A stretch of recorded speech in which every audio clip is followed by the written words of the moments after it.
আপনারা খুব ভালো করে জানেন যে এই আওয়ামী লীগের নির্যাতন, নিপীড়ন, হত্যা, গুম, খুনের সবচেয়ে বড় ভিকটিম আমাদের দল বিএনপি।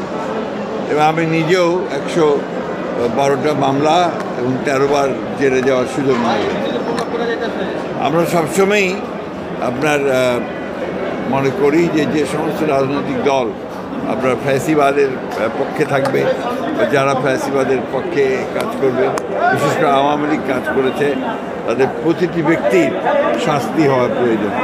তাদেরকে নিয়ে আসা উচিত আপনার আইনের আওতায়, তাদের চিকিৎসা হওয়া উচিত।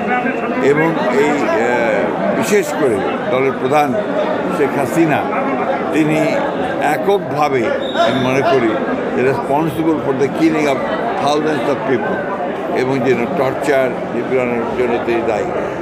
তার বিচার ইতিমধ্যে শুরু হয়েছে।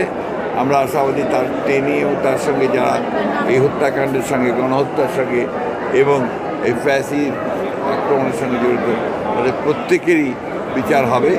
সেই হিসাবে দল যদি আইনের আওতায় নিয়ে এসে দলও যদি আমরা দেখা যায় যে দলগত হিসাবে, তাহলে অবশ্যই তাদেরও বিচার হওয়া উচিত বলে আমি মনে করি। আরেকটা ছোট্ট বিষয়, মহাসচিব একটা ছোট্ট বিষয়, নির্বাচন নিয়ে পুরো দেশের মানুষের মধ্যে একটা আগ্রহ তৈরি হয়েছে।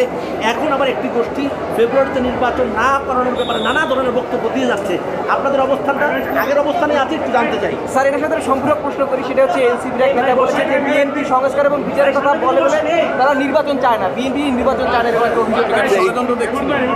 আপনারা আমার একটা কথার উত্তর দেন। আমি এই কথাগুলোর উত্তর কতবার দিয়েছি। গত দুদিন আগে আমাকে প্রেস কনফারেন্স করেছি, তারপর এই প্রশ্ন করার কোনো মানে হয় না, তাই না? তো একটা কথা বলতে চাই, গণতন্ত্রের সবচেয়ে বড় শক্তি যদি কেউ থাকে সেটা হচ্ছে বিএনপি, এবং সবচেয়ে বেশি লড়াই যদি কেউ করে গণতন্ত্রের জন্য সেটা বিএনপি।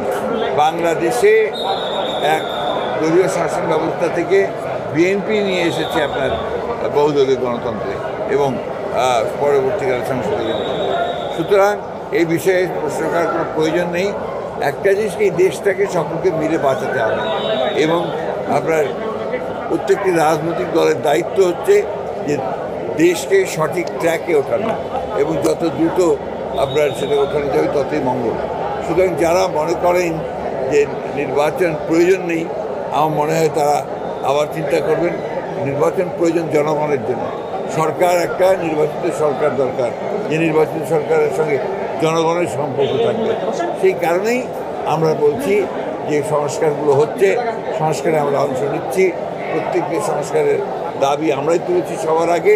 সুতরাং সংস্কার এবং নির্বাচন এর মধ্যে কোনো কন্ট্রাডিকশন নেই, দুটো একসাথেই করব। ওকে।